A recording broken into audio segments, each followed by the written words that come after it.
It's Monday, July 22. In the headlines, 90% of National Water Commission's customers' water supply has been restored. In business news, an update on the Building a Better Jamaica Fund. Regionally, health officials in the Bahamas identify Omicron variant in COVID-19 cases. And in sports, Dwight York shortlisted as Jamaica's head coach. This is the news on PBC Jamaica. I'm Simone Absalom Gale.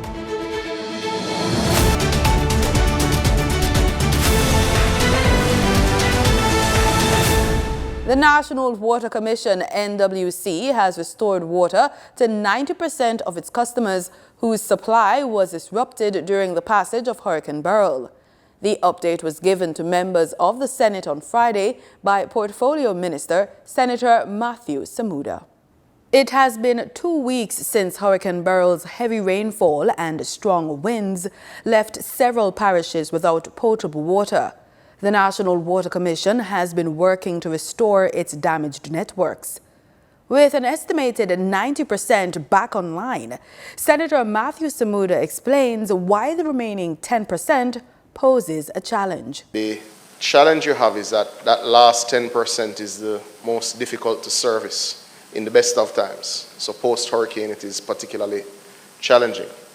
That last 10% uses approximately 40% of your pumps because of how scattered our development has been as a nation post-independence. Senator Samuda says the NWC is now looking at systems that are most impacted and the ones that will provide water to as many people as possible. We are working very hard with local and international partners, through Minister Johnson Smith and Minister Dana Dixon, to get as much support as we can for temporary reprieve and longer-term resilience by way of alternate power supply.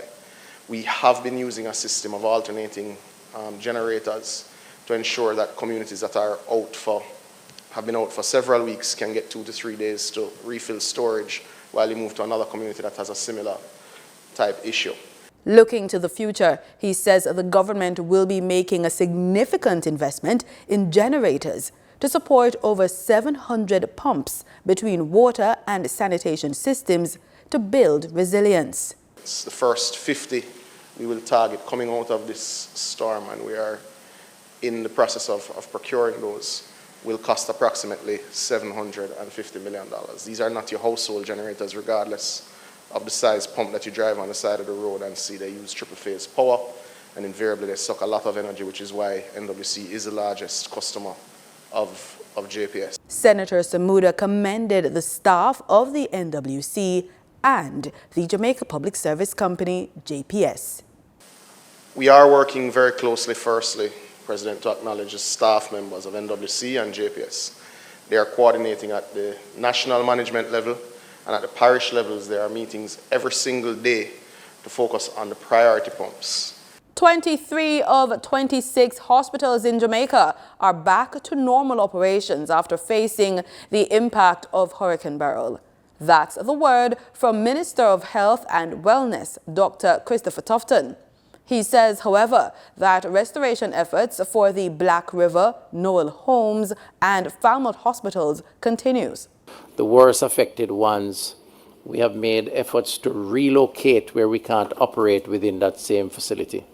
So health centers like Southfield in St. Elizabeth, Newell in Southwest, those where the roof was so damaged, we have found alternative locations. So what we will do is communicate with persons in those communities on the ground so that they know where the service is while we deal with the immediate repairs that are necessary to get back into those main buildings. If you have a cause, an emergency, and you need to visit a hospital, no money is going to be left behind or ignored. Our standard operating procedure is that we are an essential service, a life-saving service, and the system is there to treat with those who need it. So please don't be shy about visiting your parish hospital.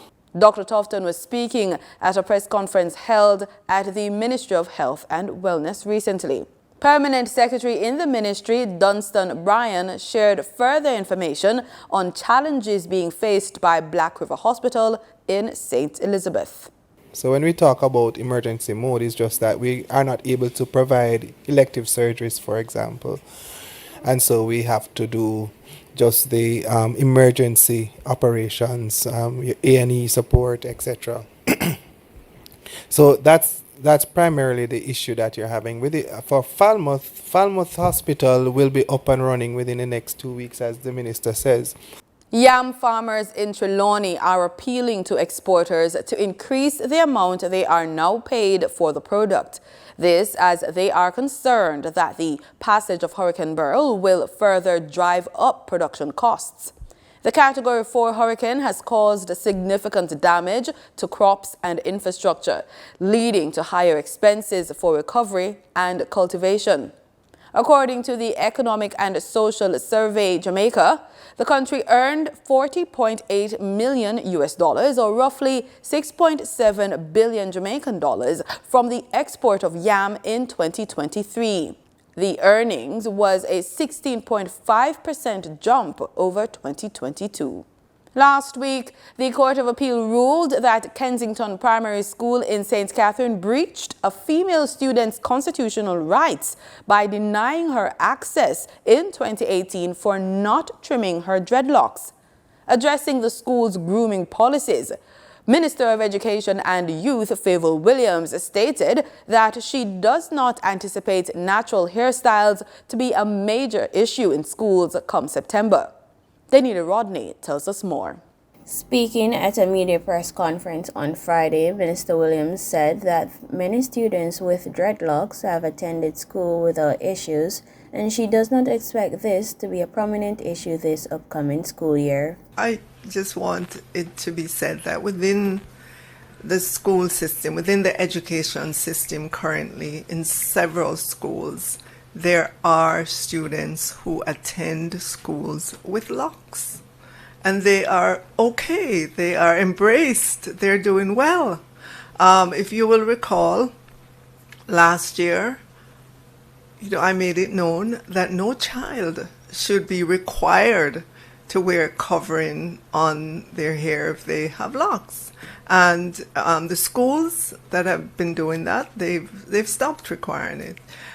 So we're not expecting that we're going to have a major issue come September. When asked if the ministry plans to modify the policies to protect student rights, the education minister stated that the existing policies ensure no rules are discriminatory to students. Okay, so the dress and grooming policy is a framework for schools against which we will measure the individual school's policy, right? So for example, every school should have a written dress and grooming policy. It should not be discriminatory and so on. So when we look at that, those are some of the things that we're looking for to ensure that they are in compliance. In the framework, we will emphasize, our natural hair and the embrace that we should have of that.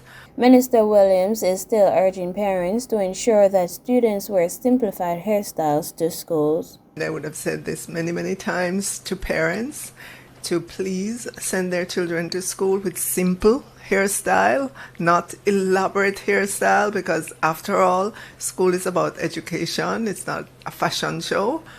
So there's a balance, and we will continue with that message to all our parents in our schools. For the news on PBCJ, I am Denita Rodney. Time now for the Business Report with Denise Williams.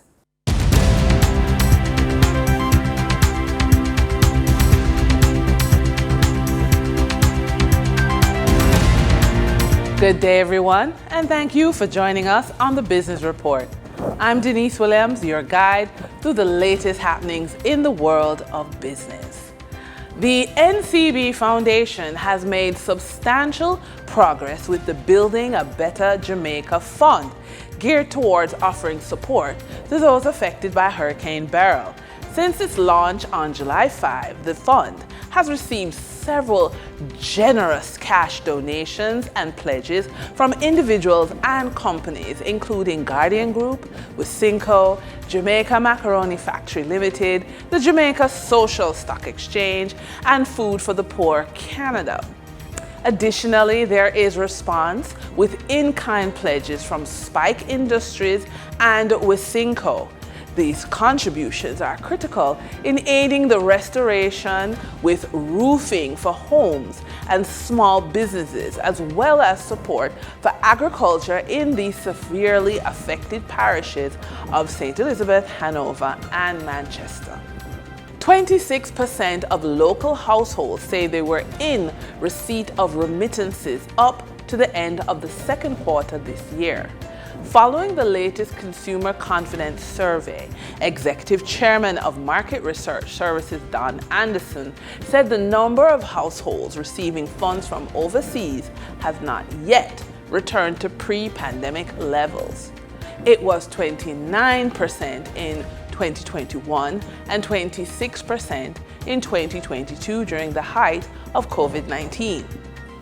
Up to the end of the second quarter in 2023, it was 27% of households that said they received remittances. The Consumer Confidence Survey started tracking remittances in 2011.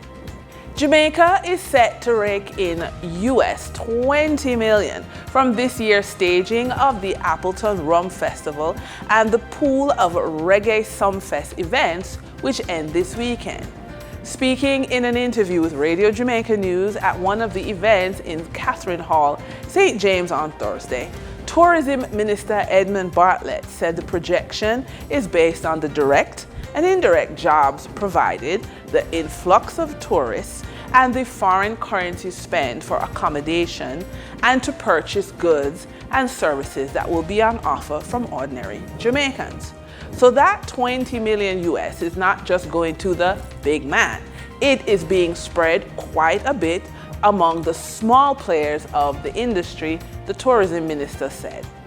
This marks year one in the 3-year partnership between Appleton Rum Festival and Reggae Sumfest. During trading for the period of the week of July 15, 2024 to July 19, 2024, the following companies represent the top 3 most active stocks that investors bought and sold on the Jamaica Stock Exchange. Dollar Financial Services Limited with 104,315,816 units amounted to 58.83% of the market volume in terms of equity sales. Trans-Jamaican Highway Limited with 25,643,010 units amounted to 14.46% of the market volume in terms of equity sales. Wigton Wind Farm Limited, ordinary shares with 6,185,945 units amounted to 3.49% of the market volume in terms of equity sales. Over on the Twin Island Republic of Trinidad and Tobago Stock Exchange, trading on July 19, 2024, registered a volume of 42,350 shares crossing the floor of the exchange valued at 400,649 Trinidad and Tobago dollars and 43 cents. Massey Holdings was the volume leader with 12,935 shares changing hands for a value of 47,365 Trinidad and Tobago dollars and 90 cents, followed by National Enterprises Limited with a volume of 11,045 shares being traded for 35,454 Trinidad and Tobago dollars and 45 cents. Moving from the money moves of investors, executives, and companies on the regional stock markets, we turn to the Forex market. On July 19, 2024, the Bank of Jamaica reported that US $45.9 million was bought from Forex traders, while US $53.8 million was sold to Forex traders. Buying directly from the Bank of Jamaica, Foreign currency traders sold the US dollar for $156.99 and bought the US dollar for $154.74. The difference between the buy and sell rate was $1.25, which represents a profit for Forex traders for every US dollar traded. Canadian Forex traders earned a trading profit of $9.50 from transactions with the Bank of Jamaica. The Canadian dollar was sold at $123.50 and bought for $114. For traders looking at the British pound, they pocketed a profit of $2.24, selling it for $201.66 and buying it for $199.42. For our credit report tip of the day, we want you to consider leveraging your career to boost your credit worthiness and using your credit score to open greater doors to opportunities and financial freedom. Here are 2 actionable steps to help you achieve this. The first is consistency in employment. A stable job history demonstrates reliability to creditors. Staying with a company for a significant period can positively impact your credit worthiness. Second, optimize your income. Regularly negotiate salary increases and seek promotions. Higher income increases your capacity to manage debts and enhances your credit profile. And with that, we wrap up today's business report. I'm Denise Williams. Appreciate your company. Stay well informed, stay ahead of the curve. Until our next update, take care. In regional news, we begin with news from the Bahamas, where COVID-19 cases are said to be on the rise again. And Health and Wellness Minister Dr. Michael Darville says they are closely watching the matter. Megan Shepherd reports. Across the United States, health officials are reporting a COVID-19 summer wave, with gatherings turning into super spreader events. Dr. Darville says officials have identified the Omicron strain is spreading. As it stands now, we're monitoring it. I don't think there's any need for the population to begin to panic, but you must be mindful and take charge of your own health. If you have a cough, cover your mouth when you cough. If you're not feeling well and you believe that you may have an upper respiratory tract infection, I think it'll be good not to go to work to spread it in your relative areas. And these are just things that we have learned during the pandemic that work very well for the Bahamian population. Health officials are monitoring the pediatric group but have not seen any confirmed cases. The global pandemic saw the Princess Margaret Hospital bursting at the seams and in some instances unable to accommodate non-COVID related cases due to the surge. Dr. Darville assures the hospital is now in a position to handle confirmed cases. Our modular units, which are permanent units now, have the ability to address COVID positive patients, as well as our legacy unit. And we have the necessary protocols so that our staff now have an area where there's less possible cross-contamination of cases. And that was the whole purpose for us to move for these modular units, both in New Providence at the Princess Margaret Hospital and the Rand Memorial Hospital. Meantime, the Medical Association of the Bahamas is reminding you to stay on your P's and Q's when it comes to protecting yourself against COVID-19 and other influenza diseases. In a forward-thinking move to bolster the region's future workforce, Governor Timothy Antoine announced that the Eastern Caribbean Central Bank will intensify its investments in digital skills for young people across the Eastern Caribbean Currency Union. Bright minds of the region have received the assurance of the Eastern Caribbean Central Bank's Governor, Timothy Antoine, that the ECCB remains dedicated to investing in the youth of the Eastern Caribbean Currency Union. We have invested and continue to invest in our youth with respect to digital skills. So whether that's our Bright Sparks program, which is an internship program we have here at the Central Bank, for young, bright students coming out of A-levels, for example, state colleges who want to pursue a career in STEM, whether it's our SPICE scholarships, which we do in the summer to help students who are getting ready to get into an Ivy League university and need to have that preparation, STEM preparation, as well as the application to get in to pursue careers there.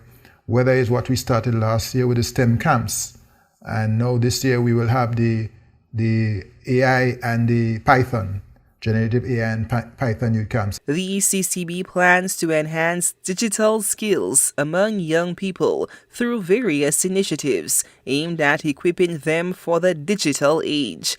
Governor Antoine emphasized that this investment is crucial for the region's economic development and future competitiveness on a global scale. And by the way, let me just say, our commitment is that for the next 5 years, we want to be able to, every summer, train at least 500 of our young people in the currency union in this very important area. That's where you're going to get your job, by the way, many of you. So those are areas that we focused on in terms of the digital side. And then there's the infrastructure where we're looking completely at how we manage data in this region. So there's a whole project that we're working on now to create a data architecture, a warehouse for us to be. The initiatives will include specialized training programs, workshops, and collaborations with educational institutions to ensure that young people are well prepared to thrive in an increasingly digital world. According to Governor Antoine, this move is part of the ECCB's broader strategy to drive innovation and foster economic resilience across the Eastern Caribbean. Because AI cannot succeed without data. If you want to build a digital economy, we have to have data and we have to manage the data and effectively use the data. As someone said, I don't remember who now, data is the currency of the 21st century. So we are investing in digital transformation here at the bank in terms of what we do, but also in terms of the infrastructure for the currency union and the skills that our young people and our youth must have the ability to utilize if they're going to really seize these opportunities. St. Lucia will, in October, host the 2024 REDLAC Congress, a gathering of environmental funding agencies from Latin America and the Caribbean. This event will bring together key stakeholders and agencies from across the region to discuss and collaborate on environmental funding and initiatives. More in this report. A press conference was held to announce plans for St. Lucia's hosting of the 26th Congress of REDLAC October 7th to 10th. It is being co-hosted by the St. Lucia National Conservation Fund, SLUNCF, and the Caribbean Biodiversity Fund in affiliation with REDLAC.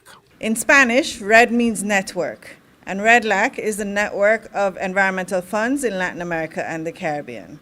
The network is dedicated to promoting the interrelationships between environmental funds in the region through capacity building and knowledge management. Established in 1999, REDLAC has 28 members from 19 countries, including the SLUNCF. The president, based in El Salvador, spoke on the objective of this year's Congress to be held in St. Lucia.